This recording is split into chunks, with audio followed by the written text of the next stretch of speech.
Seja muito bem-vindo a mais um episódio desse canal. Eu sou o Sobrevivente e o Bolsonaro foi preso preventivamente em Brasília pela Polícia Federal. Quem pediu essa prisão, Sobrevivente? Quem pediu a prisão foi o ministro do Supremo Tribunal Federal, o Alexandre de Moraes. A prisão ainda não é aquela definitiva de 27 anos e 3 meses por tentativa de golpe de Estado. Na verdade, essa é uma prisão preventiva. E por que uma prisão preventiva? Porque o Alexandre de Moraes viu risco do Bolsonaro fugir. E também por risco à ordem pública, já que estavam organizando uma espécie de manifestação/vigília na frente da casa dele. Além de uma possível tentativa de tirar a tornozeleira eletrônica por volta de meia-noite do dia 22 de novembro. Mas a situação é ainda pior do que você está imaginando. Muito pior. Eu vou te explicar tudo nesse vídeo. Antes, por favor, comenta um oi Sobrevivente para me ajudar com o engajamento desse canal. E se você fizer isso, eu vou curtir o seu comentário. Sobrevivente, me explica essa história aí direito, que eu não tô entendendo nada, Sobrevivente. É o seguinte, para você entender o que tá acontecendo, a gente precisa começar do começo. Em 2021, 2022, o Bolsonaro começa a bater nas urnas eletrônicas, fazendo as pessoas desconfiarem do processo eleitoral. Ele dava a entender que a eleição seria fraudada caso ele perdesse, falava em voto impresso e fazia lives criticando o processo de apuração dos votos. A Procuradoria-Geral da República, a PGR, disse que essa atitude fazia parte de um plano para preparar um golpe caso Bolsonaro perdesse. PGR, Sobrevivente, o que é isso? Já começou a complicar as coisas. É o seguinte, a PGR é a Procuradoria-Geral da República, o órgão que, em resumo, tem poder para fiscalizar o governo e acionar o STF caso ele desconfie de crime. Aí vem a eleição de 2022, o Bolsonaro perde e rola aquele pós-eleição bizarro. Muita pressão nos militares, a minuta de decreto para mexer nos resultados, ou a suposta minuta, porque depende do que você acredita aqui, a tentativa de usar as Forças Armadas como muleta política, até chegar no famigerado 8 de janeiro, com aquela quebradeira em Brasília. A PGR junta tudo isso num pacote chamado tentativa de golpe de Estado e aciona a Polícia Federal para investigar as pessoas envolvidas, dentre elas, o Bolsonaro. Depois de quase um ano de investigação, em novembro de 2024, a Polícia Federal indicia Bolsonaro e mais 30 pessoas. O indiciamento é tipo, olha, na nossa visão, tem prova o suficiente para acusar por tentativa de golpe,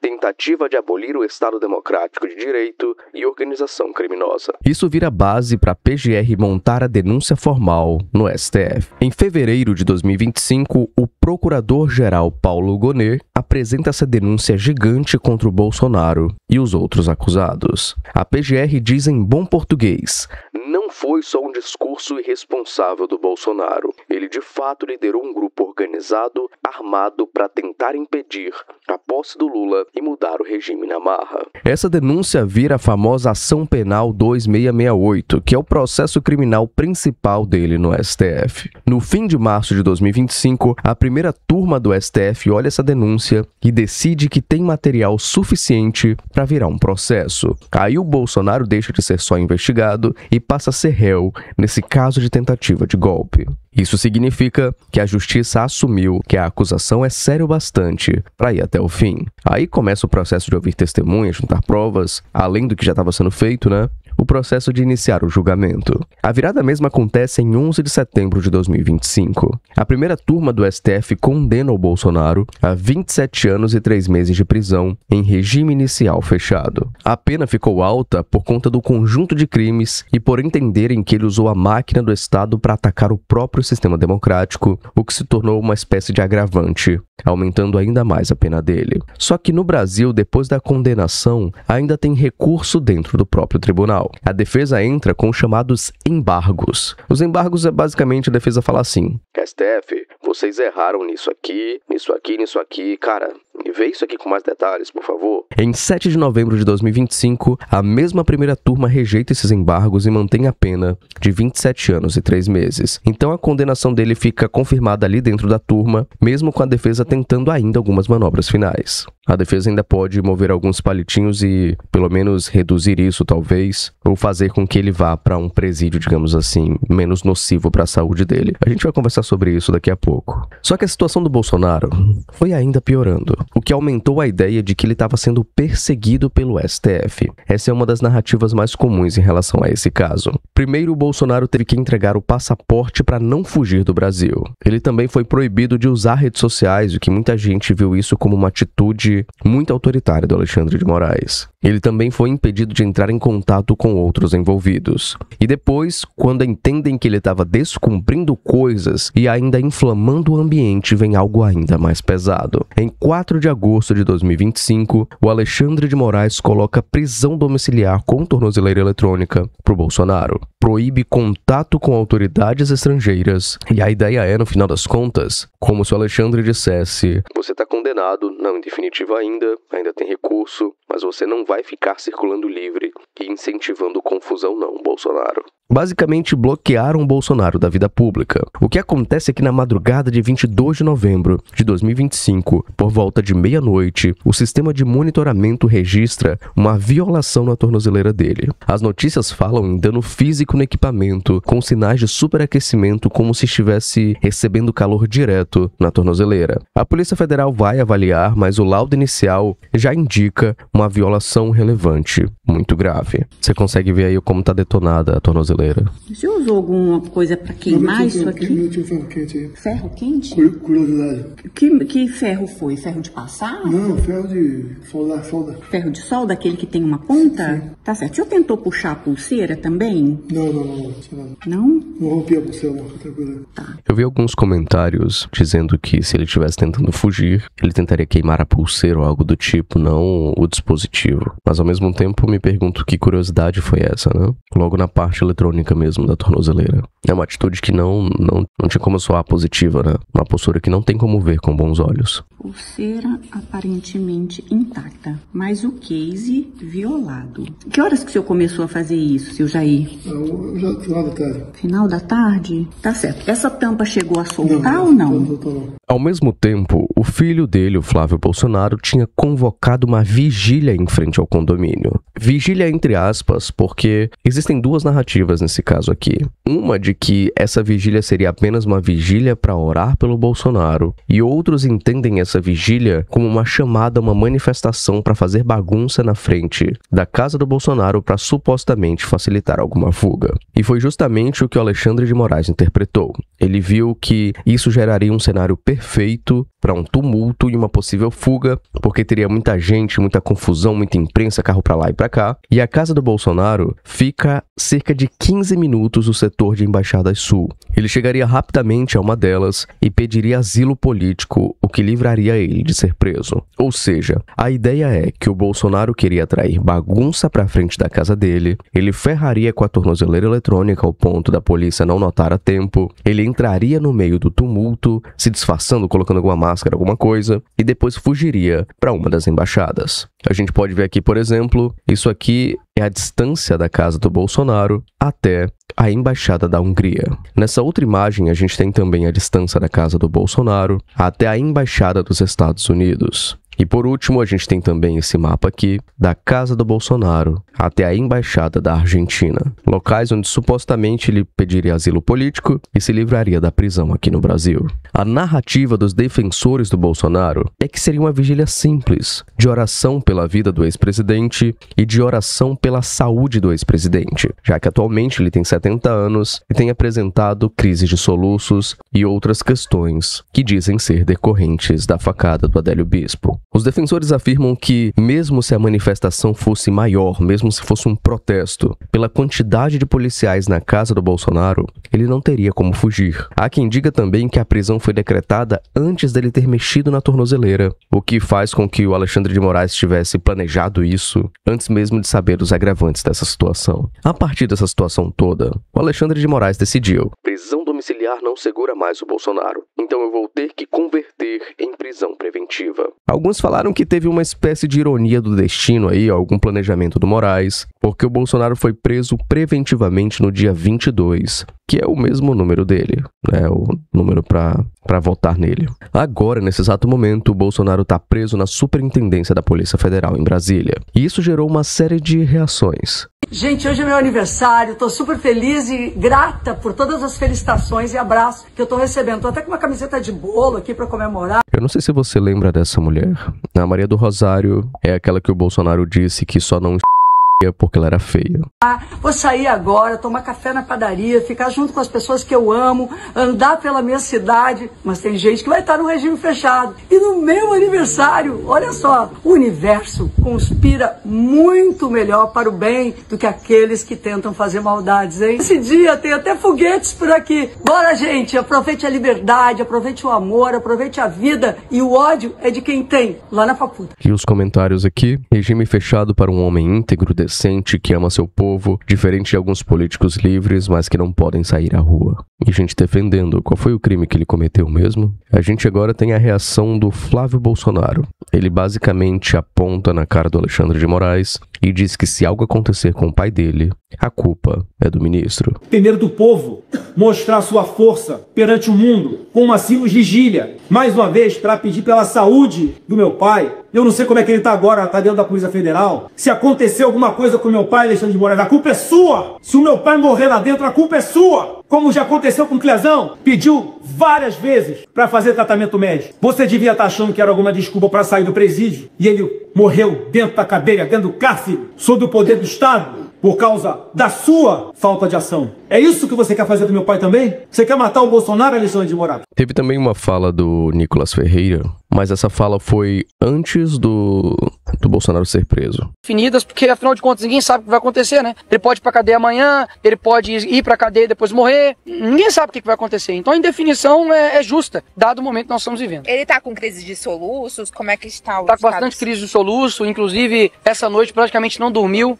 Dormiu ali no chão juntamente com o Carlos, porque tá com muito soluço. O Carlos me mostrou ali um vídeo de como ele está. Então a situação tá muito difícil, né? E tudo isso decorrente de uma facada de um ex-filiado ao PSOL, que é o Adélio, que até hoje ninguém sabe quem mandou matar Jair Bolsonaro. Esse vídeo aqui são os simpatizantes do Bolsonaro orando em frente à Superintendência da Polícia Federal. Sai a nossa nação dos malfeitores, sai a nossa nação, Senhor, Pai, do roubo desenfreado, Pai, salva a nossa nação, Senhor, das instituições que estão doentes, Pai, sai a nossa nação dos políticos corruptos, Pai, e em nome de Jesus, eu quero te avisar, Pai, sobre esse lugar, guarda a vida do Bolsonaro aqui dentro, Pai, a tua palavra diz que, Pai, se Deus não guarda a casa, então vigia a sentinela, e eu sei que é o Senhor que está guardando o Bolsonaro. Aqui já é o oposto. Aqui é a galera comemorando em frente lá à PF a prisão do Bolsonaro.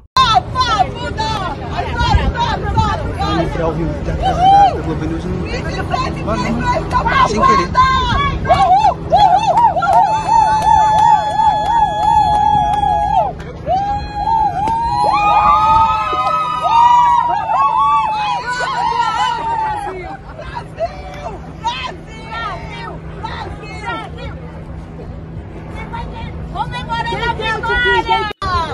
Os comentários aqui, vendo isso, me sinto tão orgulhosa de nunca ter votado no PT. Veja o nível. Olha o estilo de quem tá comemorando. E por último...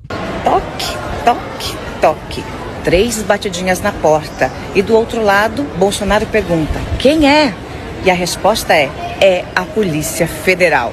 Enfim, com certeza, até o momento de eu ter feito esse mapa mental, muitas outras reações já foram postadas em redes sociais, muitos apoiadores políticos também, muitos adversários, e com certeza esse assunto ainda vai rodar a semana inteira aí. Sobrevivente, beleza, Bolsonaro vai ser preso, mas como é que vai ser a cela em que ele vai ficar agora? A cela que o Bolsonaro está no momento é uma sala especial. É uma cela adaptada, digamos assim, de cerca de 12 metros quadrados. Tem banheiro privativo, cama, mesa, televisão, frigobar e ar-condicionado. Ele fica separado dos outros presos e tem atendimento médico disponível 24 horas por dia, o que é o ideal no caso dele, se ele estiver realmente sofrendo por uma questão de saúde, como o Nicolas relatou, por exemplo. Imagem que a Camila Bonfim conseguiu pra gente da cela onde o ex-presidente Bolsonaro vai ficar ali na Superintendência da Polícia Federal. Então a gente vê essas imagens aí, olha, tem ar-condicionado, né, uma cama de solteiro, uns armários ali também, tem uma porta de vidro que é essa porta que dá acesso ao banheiro. É uma sala de estado que eles chamam, tem na superintendência um espaço reservado para autoridades. E aí, pessoal, por que ele tem esse privilégio? Melhor do que o meu quarto. O Brasil todo está com você, nosso presidente. Lembrando que a cela do Lula era igual ao que o Bolsonaro ficou. Não estou defendendo ninguém. Aqui não é assim, não. O bandido, o suposto bandido, né? Postando a foto de dentro da cela. Deixa eu ver os comentários aqui. Parem de me ligar, por favor, velho. O telemarketing do Bradesco que me liga. Abraço, rapaziada. O Brasil é uma piada, né? Que sacanagem. Enfim, a defesa do Bolsonaro tá tentando evitar que ele seja transferido para um presídio comum no futuro. O principal medo do Bolsonaro, da equipe dele e dos filhos é a Papuda. Eu não sei se você conhece a Papuda, mas ela é um complexo penitenciário enorme que abriga desde presos provisórios até líderes de facções criminosas como o PCC e o Comando Vermelho. Existe uma diferença brutal entre onde o Bolsonaro está hoje e uma cela na Papuda. Mesmo em celas especiais, a Papuda é uma prisão. As paredes são de concreto, as grades são densas, o ambiente é insalubre, a alimentação do sistema prisional e regras rígidas de horário tornam a vida de qualquer pessoa lá um inferno. Eu nem estou dizendo que não deveria ser assim, estou apenas descrevendo como de fato é. É um ambiente bem hostil e degradante. Para um ex-presidente ser levado para um presídio comum e vestir um uniforme de detento, isso é visto como uma humilhação final. Lembrando que, supostamente, a filha do Bolsonaro também corre risco aqui, pelo tanto que ele já falou do crime organizado, ou pelo tanto que ele já criticou a bandidagem. Com tudo isso, a gente entra na famosa batalha de narrativas. Se você me acompanha, você sabe que isso é o padrão de toda notícia política aqui. De um lado, tem quem veja tudo isso como uma grande perseguição da máquina pública ao Bolsonaro, por ele ter sido o único presidente a ir contra o sistema. Isso na visão de quem acredita, né? Bolsonaro foi preso, sim. Aquele que decidiu se levantar contra o sistema foi injustiçado, perseguido e humilhado. Não iremos desistir do Brasil. A verdade irá prevalecer. Isso, claro, culpando abertamente o Alexandre de Moraes por tudo que está acontecendo. Com a prisão do Bolsonaro nesse sábado, Moraes sacramenta o fascismo salazarista, mais longevo regime fascista da história. Em 2019, Moraes era um ditador travestido de juiz. Em 2022, ditador enrustidíssimo. Enrustimento pouco relaxado desde 2023. Hoje, ditadura e psicopatia se resumem na plenitude, com plumas e paetês. O discurso mais comum nas redes sociais é aquele de: pô, mas cadê as provas? Ele tá sendo preso por quê? Qual foi o crime cometido? Um homem doente não pode ficar preso assim. Ou então, tá na cara que é só perseguição e só pessoas burras não percebem isso. Como diz essa postagem aqui, não roubou, não se vendeu. É perseguido por não se render ao sistema. Muitos, inclusive, com esperança dele ser candidato nas eleições de 2026. Do outro lado, há quem veja tudo isso como apenas consequências dos atos do próprio Bolsonaro, afirmando que ele tentou sim prejudicar o processo eleitoral desde o início, que passou por todo o processo na justiça da forma correta, algo que o Lula não teve por conta da parcialidade do Sérgio Moro, e que ele tentou sim dar um golpe de Estado para permanecer no poder, e que por pouco isso não aconteceu, acreditando que, no fim, o Bolsonaro não poderia ter terminado diferente. Muitos dizendo que ele não deveria se sentir mal, já que ele mesmo falou para não ter pena de bandido, como em discursos dessa forma. Bandido tem que apodrecer na cadeia. Se a cadeia é um lugar ruim, é só não fazer a besteira que não vai pra lá. Vamos acabar com essa história de ficar com pena de encarcerado. Quem está lá fez por merecer. Uma frase dele de 2018. Outra frase: chega de frescura, de mimimi. Vão ficar chorando até quando? E até mesmo algumas piadinhas, como a choroquina, um remédio que é lágrimas de bolsominions, 200mg por ml, solução oral gotas, não contém açúcar, Lula leve. Há também aqueles que acreditam numa junção desses pensamentos, que o Bolsonaro é de fato o culpado, mas ao mesmo tempo houve perseguição ativa do Alexandre de Moraes a ele, que o Bolsonaro merece sim estar preso, mas que o processo deveria ter sido mais justo. Resta saber para onde o Bolsonaro vai depois da prisão preventiva. O mais provável é que ele fique na superintendência da PF. Seguiria o modelo Lula, digamos assim, e ele não ficaria num presídio. A defesa com certeza vai lutar pela prisão domiciliar. Vai alegar a idade dele, 70 anos, e a saúde do Bolsonaro.